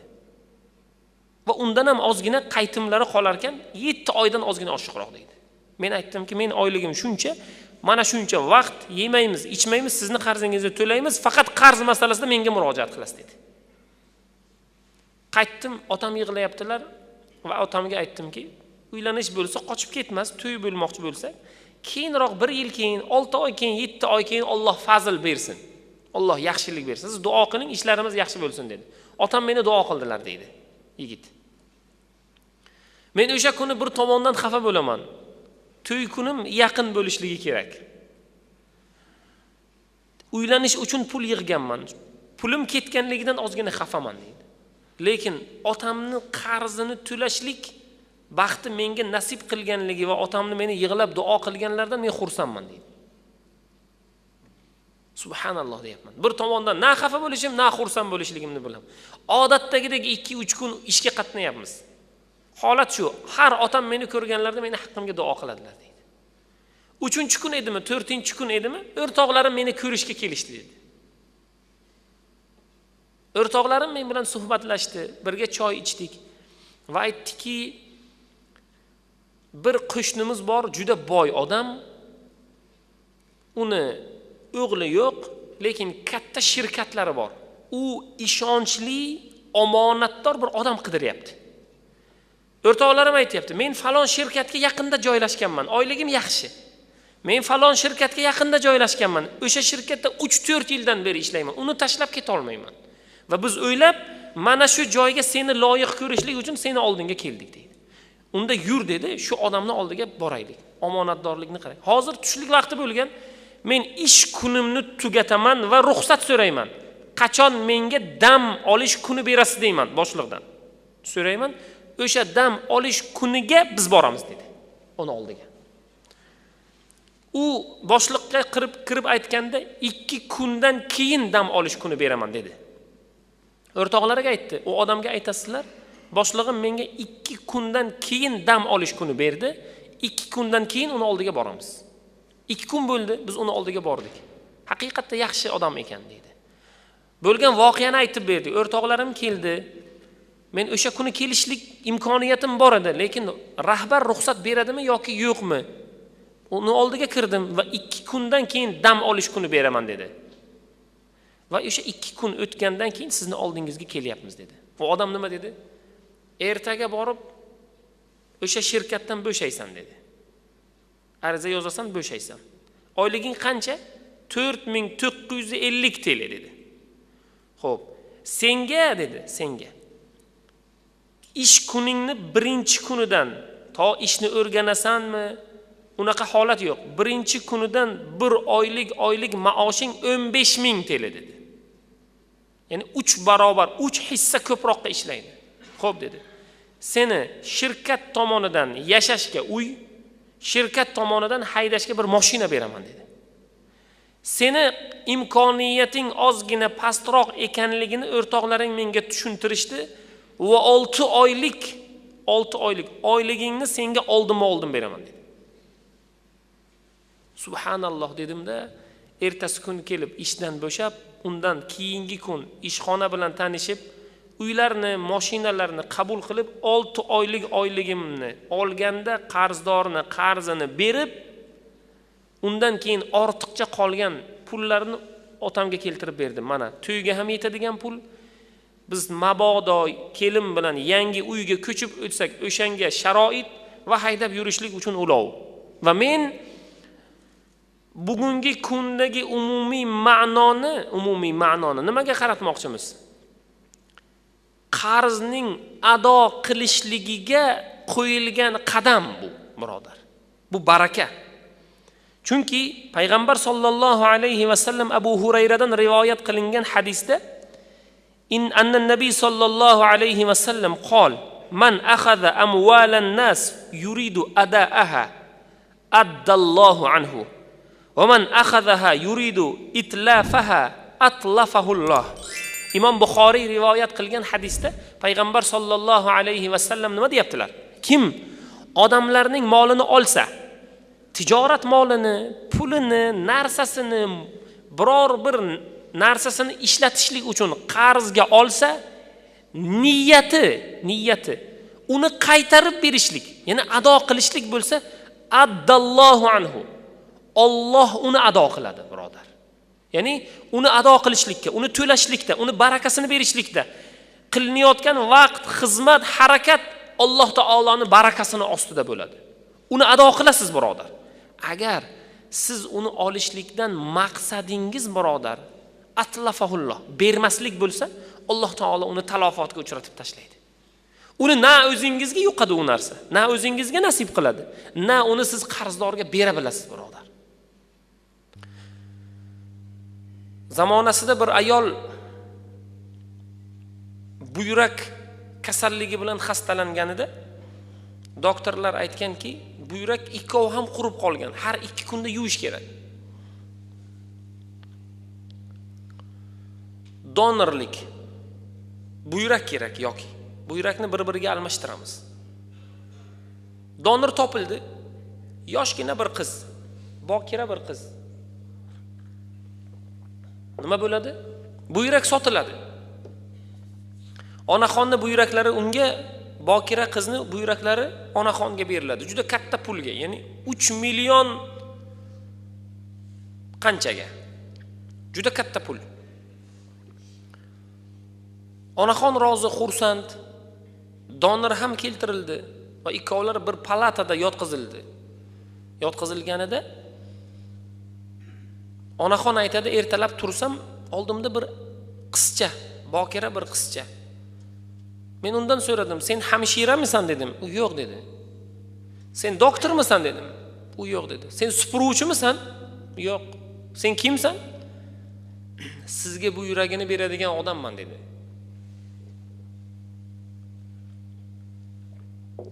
Va yig'lardi va shu gapni aytardida yig'lardi. Va men ko'rdimda, nima sababdan sen bu yuragingni sotyapsan dedim. U aytdiki, otamni qarzi bor. Onam vafot etganlar. Mendan keyin ikkita ukam bor. Uyimiz, ahvolimiz mana shu ahvolda, mana shu sabablar bor. Shu uchun men sotyapman. Ya'ni oilada kambag'allik arqonini uzishlik uchun, masalan, bugungi zamon tilida bir odam kerak, bir odam o'zini fido qilishligi kerak degan qoida bor. Bu asli diniy terminga tushmaydi bu. Bu masala dunyoni gapi. Shunaqa men odam o'zimni fido qilib, katta pul olib berib, u yog'i ukalarim, otam bu yog'ini bir amallaydi dedi. Va onaxon aytadi, men o'g'illarimga qo'ng'iroq qildimda, aytilgan pulni, ya'ni buyrak evaziga aytilgan pulni olib kelishligini aytdim dedi. O'g'lim keldi va tushuntirdi bizga, ona, biz bu bilan xuddi shunday shartnoma qilganmiz. Buyraklar bir-biriga o'tkazilib almashinganidan keyin pullar beriladi. Shartnomada shunday. Deganda onaxon aytdilar, sen dedilar, hozir bu qizchaga pullarni berasan. Hozir. O'g'il aytdi, ona, biz shunaqa shartnoma qilganmiz. Onaxon bir oyoqda turib oldi. Hozir berasan, berasan, bo'lmasa oq qilaman keyin. O'g'illar aytadi, onamni bu vajohatlardan men qo'rqib ketdimda, ukamga telefon qilib, uka aytilgan, va'dalashgan pulni tez kasalxonaga keltirdi. Va onamga berdik, onam u qizchaga berdilar. Va aytdilarki, men roziman dedilar. Sen bu yuraging ham o'zingda qolsin, mana bu pul ham va'da qilingan pul ham senga.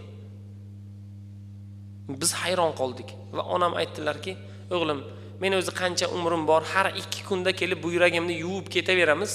Alloh qancha umr bergan bo'lsa o'sha dedilar. Va biz chiqib ketdik. Boshida norozi bo'ldik onamni bu qilgan ishlaridan.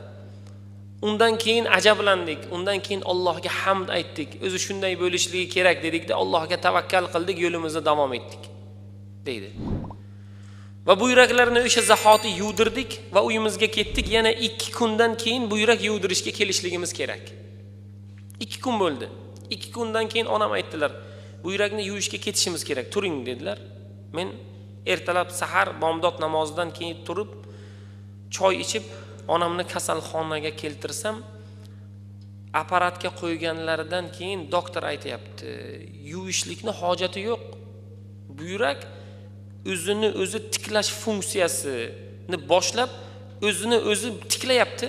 Endi bu yo'q, yuvishni hojati yo'q. Nazoratda tursalar bo'ldi, Alloh taoloning bir fazilati bo'libdi degan gapni qilyapti deydi. Shuning uchun bugungi kunda bandani harakatlari bor-ku, harakat qiladi, mehnat qiladi, xizmat qiladi, yuguradi, chopadi. Agar Alloh xohlasa bo'ladi u. Alloh xohlamasa bo'lmaydi. Alloh xohladi, o'lik bu yurakni tiriltirdi. U nima? Hech nima. Bor bu yurak qurib qolyapti.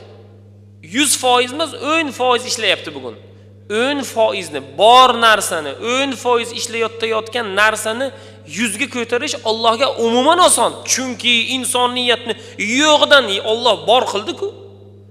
Oddiy suvdan Alloh taolo shuncha odamzodni yaratgan narsa, bor narsani ozgina yaxshi mukammal ishlatishlik Allohga oson. Zamonasida aytadilar, Basraning obro'li kishilaridan bir inson, boy odamlardan bir inson chiroyli kuy chaladigan, qo'shiqchi deydimizmi, soz chaladiganmi, endi nay chaladiganmi, shuni yaxshi ko'rganligi uchun, shu holatni, ohangni yaxshi ko'rganligi uchun bu uni sotib oldi. Bir joriya sotib oldiki, u ohangni juda yaxshi chaladi. Va hayoti davomida bizlarda ham odatlarimizga shunday narsalar bor. Kimdir otni yaxshi ko'radi, ot sotib oladi. Kimdir chiroyli mashinalarni yaxshi ko'radi, kimdir soatlarni yaxshi ko'radi. O'shalarni sotib olib yig'ib yuradi. U ohangni yaxshi ko'rar ekan, musiqani. Basradan Kufaga safar asnosida o'sha qulini olib kemaga minib butun kema ahliga to'xtanglar endi. Meni qulim zo'r kuy chaladi. Shuni eshitinglar deb o'sha joriyasiga, yordamchisiga eng sho'xidan, eng zo'ridan chal, endi bular eshitsin. Meni kimligimni bilib qo'ysin dedi u. Chunki unaqa joriya kuy chaladigan joriya qimmat turadi, u har kimda ham bo'lavermaydi. U kuy chaldi. Butun kema ahli hangumang, og'zi ochilgan, juda zo'r kuy chalayapti. Endi boy aytdi, endi bu kuyga o'ynab ber. U chiroyli o'ynardi ham. Chiroyli o'ynayotgandi. Bir chetda bir yigit hech kimga qaramasdan ko'zini yumib bir narsalar o'qib yurardi.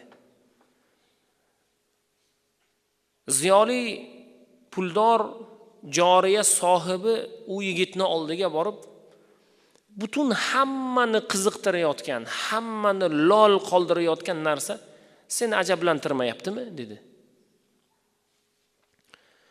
U yigit aytdi, yo'q, men bunga parvo ham qilmayman. Nega? Chunki men bundan zo'rini bilaman dedi. Bundan yaxshisini ham bilaman dedi. Buni ohangi, buni ma'nosi va bundan necha yuz ming tengsiz karra keladiganini men bilaman dedi. Unda boy aytdi, unda o'qi, ayt, kuyla, sendan eshitaylik. Shunda u yigit chiroyli ovozda a'udhu billahi minash shaytonir rojim, bismillahir rohmanir rohim deb Qur'on oyatlarini boshladi. Dunyoning matohi oz, oxirat esa taqvo qilganlarga yaxshidir va qilchalik zulm qilmassizlar deb oyatni boshlaganida joriya egasi hayron qoldi. Bu sen nimani o'qiding deganda, men Niso surasining 77-oyatini o'qidim dedi. U odam aytdi, qasam ichamanki, bu shuncha payt joriyalardan eshitganimdan ko'ra chiroyliroq, ma'noliroq va ajib ekan. Yana davom ettir dedi. Yigit yana Qur'onni boshladi. A'udhu billahi minash shaytonir rojim. Sen bu haq Robbingiz tomonidadirsan. Bas kim xohlasa iymon keltirsin, kim xohlamasa kufr keltirsin degan oyatni o'qidi. Joriya egasi boy aytdi, "Ey yigit, to'xta. Biz zolimlarga ham imkoniyat bormi?" dedi. U yigit aytdi, "Albatta bor. Sizda imkoniyat bor. Unda nima qilaylik biz deganda, iymon keltiring" dedi. Boy iymon keltirdi. Joriyasini ozod qildi qullikdan. Uni qo'lidagi nay chaladigan, surnay bo'ladimi, rubob bo'ladimi, qanaqangidir narsalar bo'lsa, uni sindirib dengizga tashladi. Qo'llaridagi maylarni dengizga to'kdilar va aytdilar, biz bundan keyin mana shu narsani eshitamiz, Qur'onni eshitamiz. Iymon keltiramiz dedi. Va yigit Qur'on o'qishlikni davom etdi. Qur'on shunday qalbiga yetib bordi. Va yigit aytadi, biz bir necha kunlab kemada safar qilishligimiz kerak edi. Safarning 2-kuni edi. U doim mendan Qur'on eshitardi. Qur'on eshitsa ranglari oqarib qolardi. Uni ma'nolarini ta'vil qilardi. Ichiga kirib borardi. Va Alloh taolo shu asnoda Alloh uni jonini oldi. Vafot etdi u. Lekin safarimiz bir necha kunlar davom etgan bo'lsa-da, o'lgan odam darrov undan hidlanadi, hid keladi. Biz necha kun unda u bilan safar qilgan bo'lsak, u haqqoniy ravishda Qur'onga muhabbat ila tinglagani va iymon keltirgani uchun uni jasadi sasimadi dedi. Haqiqatda Alloh haq subhanahu va taolo bandaga bir yaxshilik xohlasa, o'zi tushunmagan, o'zi bilmagan, o'zi kutmagan joydan beradi. Bir cho'pon bor ekan zamonasida. Qo'ylarini haydab, qo'ylar, echkilar mollarini haydab yaylovni yarmigacha kelganda xayolidan ko'taribdiki, ayoli unga ovqat ham tayyorlagan edi. Ovqatni olib kelishligi. Yarim yo'ldan qaytsa, bu yerda qo'ylar, mollar, suruvlar qolib ketadi. yo'lni davom etaman desa, bir necha soatlar qo'ylarini ozuqalantiradi. Qorni och qoladi. Yaylovigacha borib, qo'ylarini yaylovga kirgizgandan keyin Alloh taoloning taqdiri o'sha joyda qulog'i eshitmaydiganlar ko'p ekan. Karlar, kar ekan. Cho'pon. O'ylabdi, atrofga qarabdi, kimga men vaqtincha qo'ylarimni, suruvlarimni topshirayda, darrov uyga borib ovqatimni olib kelay ayolimdan. Atrofga qarasa, bir odam o't o'ryapti. Yugurib borib uni oldiga aytibdi: "Birodarim, senga bir iltimosim bor. Sen meni qo'ylarimga, yaylovimga qarab turgin, men darrov uyga borib ayolim tayyorlagan ovqatimni olib kelay, esimdan chiqibdi." Allohning taqozosi bilan o't o'rayotgan ham kar ekan. Yaylovni ko'rsatdi, qarab tur desa, u o't o'rayotgan odam men yaylovingga nima ishim bor debdi. Bu uni kar-ku.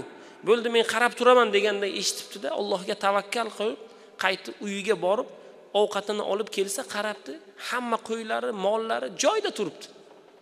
Alhamdulillah. Ovqatini bir chekkaga turib, u odam o't o'ryapti. Menday kar ekan u. Yaylovimga qarab turdi. Shunga bitta echki uloqdan beray. Echki uloqning ichiga kirsa, bitta cho'loq echki ulog'i bor ekan. Kichikroq. Baribir uni suyib yeydi u. Cho'log'i meni podamda oyog'i cho'loqlik qilib na bir narsa yeb biladi, na o'zi katta bo'la oladi, bir nuqsonli. Shuni unga beray, unda u so'ysin-da, yesin. Baribir cho'log'i bizni yaylovga yaramaydi dedi-da, cho'loq uloqchani oldida o't o'rayotgan odamga berdi. Birodar, shu bizdan ehson. Qo'ylarimga qarab turganing uchun shuni ol dedi. U kar-ku eshitmaydi. U o'rnidan turib, darg'azablanib, men seni ulog'ingga nima ishim bor? Buni cho'loqligini menga ko'rsatasan. Endi cho'loq shuni suyib yeng deyapti u. Men hatto uni oldiga borganim yo'q. Endi men uni oyog'ini qanday cho'loq qilaman dedi. U urushib ketdi u. Bu tushuntira olmayapti. U tushunmayapti, birodar. Qayerdan ishim bor? Ikkovi urushga ketdi. Bu aytayapti, uloqchani unga bermoqchi, bu o'ziga o'tadi. Men buni qanday cho'loq qildim deydi oyog'ini. Bu aytayaptiki, mendan senga ehson desa, bu bir-birini tushunmayapti. Uzoqdan qaradilar, bir otliq kelyapti. Yugurib ikkovi bordi, bir-birini tushunmayapti-ku. Yugurib oldiga bordi-da, uni otdan tushirib, men bunga tushuntir mana. Men unga uloqchani beryapman, ehson. Bu aytayapti, tushuntiryapti endi kar. Men buni qo'ylariga hech narsa qilganim yo'q. Menga kelyaptiki, uloqchamni oyog'ingizni sindirding deyapti. Men o't o'rishni davom etayotgan edim. Menga hech qanaqangi holat bo'lgani yo'q. Men bilmayman deyotganida u odam nima derkan? Meni otdan bular yugurib tushirdi. Men-ku bularni qishlog'idan otni o'g'irlab kelyapman. Meni o'g'irligimni bular qayerdan bildi deb shunday qo'yib qochgan ekan u ham. Allohning taqdiroti bilan. Bular ikki kar hayron. Biz otliqni ushladik. Bizni o'rtamizni yechib berdik. Bu bizga otini ham qoldirib qochib ketdi. Qochayotganda o'ylarkan u. Men-ku hozir qishloqdan ot o'g'irlab keldim. Bularning otini o'g'irlabman-da, darrov tanidi meni. Orqadan Allohga tavakkal qilgan, hech narsasi yo'q, qorni och. Hech narsadan xabar yo'q bir darvish hassasini yelkasiga tashlab, terlab kelyapti. Endi darvish gapirmaydi u. U qanday? Nega? Ko'p gap insonga ko'p yuk. Gapirding, birodar, xato qilding. Gapirding, tutilding, birodar. Darvishlar nima qiladi? Imkon qadar gapirmaydi ular. Keldi, bu kart tushuntiryapti. Men uyga bordim, ovqat olgani, bunga yaylovimni qoldirib ketuvdim. Bu eshityapti. U kar aytardi, meni buni yayloviga nima ishim bor? Men o'timni o'rayotgan bo'lsam. Xo'p derdi bu. Boshini qimirlatardi. Men yaylovimga qarab turgani uchun bir uloqcha bersam, menga qaytarib uloqchani otadi. Men buni oyog'ini cho'loq qilganim yo'q deydi. Bu o'zi aslida cho'loq edi. Buni baribir so'yadi-ku. Shuni so'yib yesin deb men unga oz bo'lsa-da qo'limdan kelgancha ehson bermoqchi edim deydi. Darvesh jim. Ikkita kar bir-birini tushunmadi-da, uloq egasi darveshni qo'liga uloqchani berdi. Mana buni dedi, bunga bering dedi. Bu uloqchani siz oling desa, u g'azablanib, sen ham ahmoq ekansan, gapni tushunmaysan dedi-da, qo'lini qimirlatdi-da, bordi-da, o'tini o'raverdi. Bunisi nima dedi? Bir balo qilib, bir tushuntirib, o'zingiz o'sha uloqchani unga bering. Mana bu ot egasini ham topingda, otni egasiga qaytaring dedi, biz bilmaymiz dedi. Va qaytdi-da, yayloviga boraverdi. Bu yoqda darvesh hayron, nima qilay endi? Bunisiga uloqchani bersam olmaydi. Darvesh hali gapirmagan ularga. Eshitdi, bunisini gapini aytdi, uloqchani topshirdi. Bunisi gapini aytdi-da, bordi-da, o'tini o'rayverdi. O'rtada darvesh hayron. Bir ot qo'lida, bir qo'lida uloqcha. Jim hali gapirishlikka hali ulgurmabdi ham. Nima dedi? Alloh taolo bizni yo'limizda, rizqimizni Alloh taqdir qildi dedi-da, otni mindi, uloqchani bir qo'ltig'iga oldi-da, yo'lini davom etdi. Shunda olimlarimiz aytadilar, bu Masnaviyda keladi.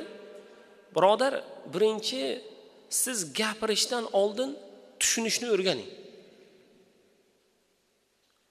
Tushuntirishlikdan oldin birodar uni ilmini o'rganing, uni mohiyatini o'rganing. Va joyi kelganda siz jim turing, jim turganlar albatta yutadigan insonlar ular. Oxirida gapiradiganlar va doim sukutda yuradiganlar, natijani kutib sabr qiladiganlar, ular doim yutadigan insonlar inshaalloh. Farzandimizga biz shuni o'rgataylik birodar. Hasanul Basri rahmatullohi alayhi aytadilar, men bir kuni umraga bordim. Umraga borayotgan vaqtimda bir do'konga kirdim, mato sotadi. Mato sotayotganida menga matoni shunaqangi maqtab, qasamlar ichib yo'q joyda, o'zi u matoda unaqa yaxshilik ham yo'q, yutuq ham yo'q, menga yo'q joydan ularni maqtadida, men buni yolg'on gapirayotganligini va qasam ichayotganini ko'rdimda, do'konidan olmadimda, boshqa do'kondan narsa olib ketdim deydi. 2 yildan so'ng yana umraga bordim deydilar. Umraga borganimdan keyin yana o'sha do'konga kirdim. Qani nima holat deb. Yana o'sha do'konga kirsam, do'konchi boshqacha. Qasam ichmayapti. Mana shu narsa deyapti. Olsang ol deyapti bu. Narxi falon so'm, falon joyniki. Bo'ldi. Na ortiqcha maqtayapti, na ko'p gapiryapti. Mana bu mana shu narxi deyapti, mana shu mato, mana ko'rgan narsangni puli shu deyapti. Keyin men unga aytdim, birodar siz meni tanidingizmi dedim. U odam do'konchi aytdi, men sizni tanidim dedi. Bundan 2 yil oldin bir matoni menga o'lchatib, narxini savdo qilib, undan keyin olib ketmadingiz. Siz men sizni tanidim dedi do'konchi. Va Hasanul Basri aytdilar, nega bunday? Deganda u yigit aytdi, to'ppa to'g'ri dedi. Men 2 yil oldin bir ayolga uylangan edim. U ayol men kam daromad topib uyga borsam menga minnat qilardi u. Daromading kam sen derdi. Sen qanaqangi erkaksan derdi. Nega kam pul topib kelding derdi. Ko'proq ishlashing kerak derdi. Menga mana bu narsalarni olib berishing kerak. Men eplolmayman desang, sen meni nikohingga olgansan, majbursan derdi. Va men majbur bo'lardim ko'proq daromad topishlik uchun halolmi, harommi, yolg'onmi, qasammi majbur edim dedi. O'tgan yili u ayolim vafot etdi qanaqangidir kasallik bilan. Men boshqa bir ayolga uylandim dedi. U ayol menga har kuni ertalab oyog'imga tiz cho'kib aytadi. Siz topsangiz halolidan olib keling. Shubhali narsani ham olib kelmang. Olib kelsangiz biz rozimiz, kam bo'lsa ko'p o'rnida ko'ramiz. Agar o'sha kuni umuman daromadsiz kelsangiz biz sabr qilamiz, qanoat qilamiz, biz juda sabrlimiz. Undan siz muammo topmang. Siz olib kelsangiz halolidan va halolni ham inshaalloh iymoningiz va ishonchingiz aniq holatda bo'lsa o'sha pulni, o'sha narsalarni olib keling bizga deydi. Shuning uchun men aytayapman, bugun foyda qilsam qilaman. Olsangiz shu, olmasangiz yo'q. Shubhali narsa, maqtash o'zida yo'q o'zi aslida. O'sha yaxshi tomonlarni, sifatlarni aytish bizga endi kerak emas dedi. Birodar, buni kim aytadi?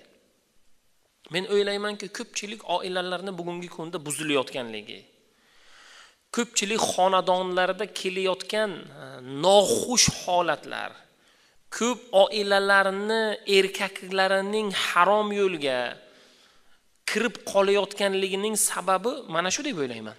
Ularning ayollarining salohiyatsizligi, ilmi yo'qligi.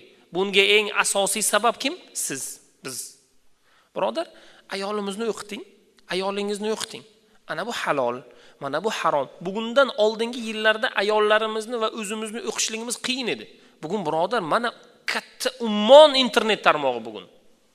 Xuddinki teleserial yoki boshqa odamni vaqtini o'g'irlaydigan narsaning ham ummoni bo'lgani kabi, ilmni ham ummoni birodar. O'qing, xohlagan narsangizni savol bering. O'qing birodar, bog'laning, so'rang. Uni xohlasangiz bugungi kunda o'qishdan charchasangiz kino holatidagi bor. Yoshman desangiz multfilm holatidagi bor. Domlalarning ma'ruzalari bor. Siz to'g'ri yo'nalishni tanlangda ham o'zingiz, ham ayolingiz, farzandlaringizga o'rgating bugun. Bir yigit o'zining hayotida bo'lgan bir ajib, bir go'zal voqeani zikr qilib,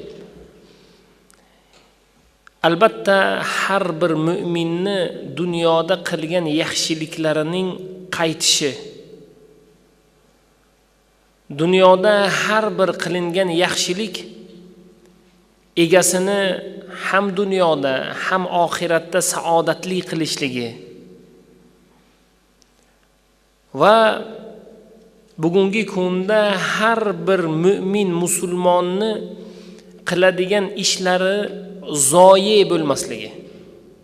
Alloh taolo uni har bir qilayotgan ishini zoyi qilmasligini biz sizga tushuntirib o'tadi hayotiy voqealar misolida. Aytadi, men buvim bilan yashayman. Otam avtohalokatda vafot etgan, onam boshqa turmushga chiqqan va u kishining turmush o'rtoqlari meni qabul qilmagan. Men buvim bilan yashayman deydi. Buvim qari. Bizlarni hayotimiz, turmush tarzimizning o'tishi o'ziga yarasha. Bir kuni maktabdan qaytyapman deydi. Qornim juda ham och.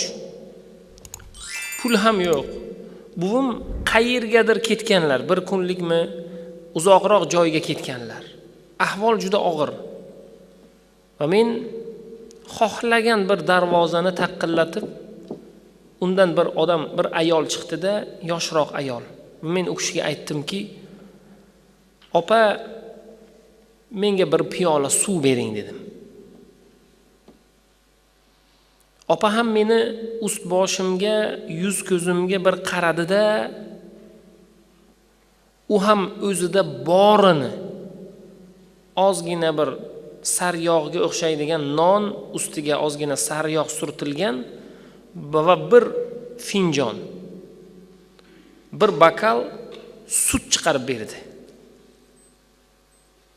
Va men uni yedim, sutni ichdim, rahmat deb aytdim-da, va u ayol ham aytdi, birodar, menda ham bori shu. O'g'lim, menda bori shu. Boridan senga ulashdim dedi. Va bu bir finjon, bir stakan suv ichganim, o'shaning ta'mi, o'shaning mazasi chalik hayotim davomida unaqa sut ichmaganman deydi. Chunki och qolgan bo'lgan, chanqoq qolgan bo'lgan, u tabiiy tilida qolgan. U ham bo'lsa ham Alloh taoloning rahmati deydi. Zamonlar o'tdi. Vaqtlar o'tdi. Zamonlar aylanadigan narsa bu. Bugun mansab bizda. Kecha kimgadir edi. Ertaga kimnikidir bo'ladi bugun. Bu aniq narsa u. Mansab bilan, ob-havo bilan, yomg'irning qachon yog'ishi bilan, homilaning qiz va o'g'illigi bilan inson kattalik qila olmaydi. U narsa aylanib turadigan va Allohning qo'lida bo'lgan narsa. Yomg'ir qachon yog'adi? Alloh biladi uni. Homila o'g'il bo'ladimi, qiz bo'ladimi, egiz bo'ladimi, bo'lmaydimi? Kim biladi? Alloh biladi uni. Qiyomat qachon bo'ladi? Uni banda bilmaydi. Bugun mansab bizniki, alhamdulillah, Alloh biz sizga yaxshilik berdi. Bugun ne'mat bizniki, ko'chaning eng boylaridanmiz. Birodar, ertaga qaysi biri bo'ladi biz bilmaymiz buni. Alloh qachon xohlasa, qachon iroda qilsa bizni olib tashlaydi-da boshqa bittasini qo'yadi. Bugungi zamonlarda-ku, bundan oldingi zamonlarda unaqa ma'lumotlarni biz eshitmasdik. Bugungi kunda internet tarmoqlarida juda ko'p eshityapmiz. Bu mansabdor shaxsning o'rniga boshqasi kelibdi, boshqasi 3 oy mansab joyiga o'tirgandan keyin uni olib tashab boshqasini qo'yibdi masalan. Shunaqa holatlar. Bu mansablar mansab bilan tobutning egasi bo'lmagani kabi bugungi kunda ko'p narsalarning egasi yo'q bugun, birodar. Bugun bizniki, erta birovlarniki. Birodar, siz minib yurgan ulov, siz yashab turgan uy, birodar, siz o'lganingizdan keyin kimniki? U sizniki emas. Farzandlarim deysiz. Birodar, farzandlar otani uyda yashamayapti bugun. Otani mingan mashinasini minmayapti bugun. Ota qilgan ishlarni qilmayapti bugun, birodar. U kimniki? U birovlarniki, sizniki emas, birodar. Unga yoqmaydi-da, bir lahzada sotib yuboradi, boshqa narsaga ishlatadi, bir tijoratiga ishlatadi, u kasod bo'lsa bo'ldi, yursa yuradi. Ozgina muddatdan keyin u birovlar qo'liga o'tib ketadi, birodar. Yigit ham aytadi, men o'sha payt ayolga ismim Muhammad Ali ekanligini tanishtirganman deydi. Muhammad Ali aytayapti buni. Zamonlar o'tdi, vaqtlar o'tdi, buvim vafot qildilar. Meni qo'shnimiz qaramog'iga oldi keyin, deydi. Qo'shnimiz juda boy odam edi. Yaqinda ko'chib kelgan qo'shni edi. Bizni ahvolimizni bilib, buvim vafot etganligini bilib, meni qaramog'iga oldi. Va u katta doktorlardan edi. Meni o'zining yo'nalishi bo'yicha menda ham shu yo'nalishda, shu sohada qiziqish bor edi. Meni shu yo'nalishda o'qitdi, deydi. O'qitdi, ta'lim berdi va men u aytgan marraga men ham javob berdim, deydi. U o'qitdi, men haqqoniy ravishda o'qidim. U meni ishga qo'ydi, men haqqoniy ravishda uning ishini oqlab berdim. Va bugungi kunda shahar kasalxonasining eng katta doktorlaridanman, deydi. Muhammad Ali. Bir kuni menga qo'ng'iroq bo'lib, tezgina qarri bir ayol kasal bo'lganligi va hech kimi yo'q ekanligi va zudlik bilan uning jarrohlik operatsiyasi amalga oshirish ekanligi zarur ekanligini bizga aytishdi. Xo'p dedim. Men keldim. Jarrohlik amaliyotini bajardik. A'lo darajada chiqdi. Alloh bizga fazl berdi, deydi Muhammad Ali, doktor. Uni ko'pchilik kasalxonaga olib kelganda doktorlar ham umidini uzib, qari bo'lsa, operatsiyani ko'tara olmaydi, bu o'lib qoladi. Yana bugungi kunda bunday operatsiyalar qimmat turadi. Bunga qaraydigan odamning o'zi yo'q. Bu o'lsa kerak deb ikkilanib turgan vaqtda jarrohlik amaliyoti juda yaxshi chiqdi. Ayol juda tez tiklandi. Unga biz yaxshiroq qaradik va tuzalganidan keyin, rangi ro'ylari o'ziga kelgandan keyin men tabiblar, doktorlari bilan uning xonasiga kirsam, o'sha ikki nigoh, o'sha yuz bo'lgan chehra, nurli chehrani men tanidim, deydi Muhammad Ali. Bu kim ekanligini men tanidim, deydi. Bundan 20 yillar oldin bizlarga bir finjon qahva berib, bir finjon sut berib, ozgina non ustida yarimta sariq yog', ya'ni boridan baham ko'rgan ayol ekanligini men tanidim, u lekin meni tanimayapti, deydi. Chunki qari bo'lgan, esida ham yo'q. Hozir jarohatdan keyin chiqqan, amaliyotdan keyin chiqqan, hayoti davomida juda ko'p qiyinchiliklarni ko'rgan. U kishi meni tanimadi dedi. Taqriban 1 oylarcha bizni kasalxonamizda qolib ketdi u kishi. U kishini juda obdon davoladik, juda yaxshi davoladik. U kishi ancha o'ziga kelib qoldi. O'zini o'zi eplaydigan bo'ldi. Juda baquvvat ayolga aylandi. Alloh taolo u kishiga shifo berdi. Javob berishlik vaqtida u kishi kasallik tashxisi, foydalanilgan dorilar, amaliyot puli, u kishi yuragida katta xavotir bilan doktorlar, ularning yordamchilariga aytgan bo'lsa kerak. 1 oydan beri turibman. Bu amaliyot juda qimmat turadi. Shuning uchun davolanmay yuruvdim. Meni kim davoladi? Bu o'zi qancha bo'ldi? Men uyimni sotib beraymi? Men pensiyamdan yig'ib keyin beraymi? Menga qaraydigan bir odam yo'q. Menga pul beradigan, ehson beradigan odam yo'q deb ancha 1 oydan beri shunaqa xavotir bor ekanligini u kishi doktorlar, tabiblar, yordamchilar menga aytishardi.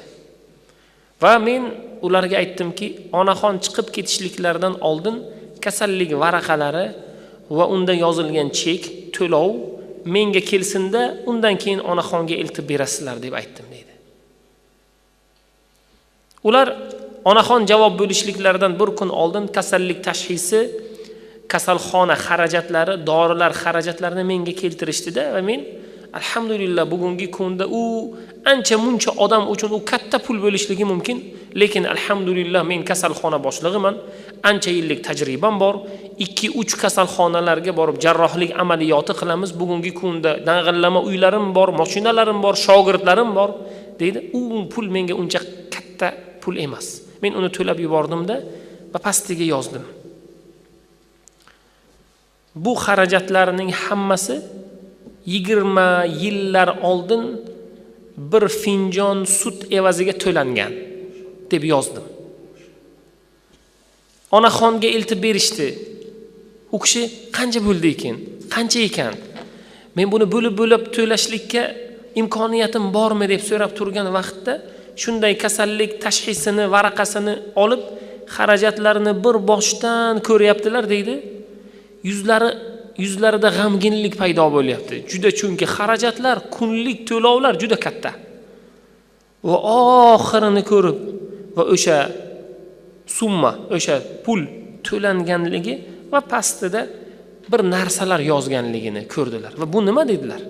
Va darrov ko'z oynaklarini olib qo'yib o'qidilar. Bu xarajatlar bundan 20 yillar oldin 1 piyola, ya'ni 1 finjon sut evaziga to'lanib bo'lgan deb yozuv yozilingan. Va men Muhammad Aliman deb yozib qo'yilgan edi. Onaxonni xonalariga men kirib, u kishi bilan qayta salom alik qilib, men o'zimni tanishtirdim. Haqiqatda onaxon meni tanimagan ekanlar. Va bu voqeani hattoki eslaridan ham chiqarib yuborgan ekanlar deydi.